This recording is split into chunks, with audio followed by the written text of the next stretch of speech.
O Brasil tem mais de 3.400 casos da Covid-19 e 92 mortes, segundo o Ministério da Saúde. Nesse levantamento, não inclui o primeiro óbito confirmado no Distrito Federal. São Paulo continua sendo o estado mais atingido pela doença. Em apenas um dia, o Ministério da Saúde registrou 502 novos casos no Brasil. É o número mais alto desde o início da epidemia.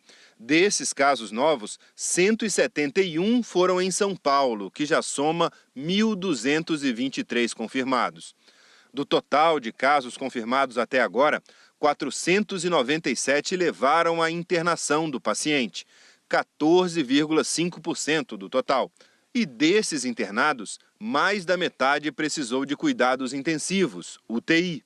Os técnicos do Ministério falaram do forte aumento das internações por síndrome respiratória aguda grave nas últimas semanas, o que pode indicar uma falha na identificação de casos de Covid-19. O paciente chegar no hospital hoje, grave, internar e vir a óbito nas primeiras horas da internação, é óbvio que ele vai a óbito sem diagnóstico de Covid, porque não deu tempo. Isso não significa que não vai ser identificado, porque o material foi coletado e ele vai para o nosso laboratório. Mas o diagnóstico sempre vai ser realizado, não vai haver subnotificação. O que pode haver é um certo atraso, um retardo na confirmação dos casos de coronavírus. Mas todos os pacientes que internam com síndrome respiratória aguda grave, todos os pacientes internados com essas condições, é coletado material e é enviado para o laboratório. O Ministério alertou que o perfil socioeconômico dos pacientes está mudando.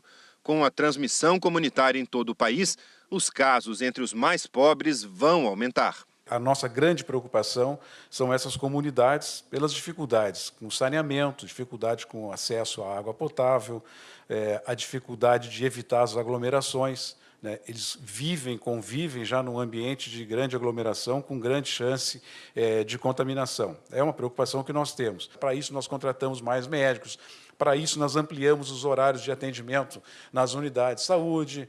Para isso, nós estamos implementando e antecipando todo o nosso cronograma de vacina contra a influenza. Então, são as medidas que são possíveis serem realizadas antes da explosão ou da elevação grande que nós vamos ter nos próximos dias e nesse próximo mês de abril. O secretário executivo também foi perguntado se o Ministério da Saúde iria mudar as orientações diante das reclamações do presidente Jair Bolsonaro contra as medidas de isolamento social. João Gabardo disse que não. Afirmou que o Ministério vai manter as recomendações que tem feito até aqui. Não vejo nenhum sentido nisso, não existe essa hipótese.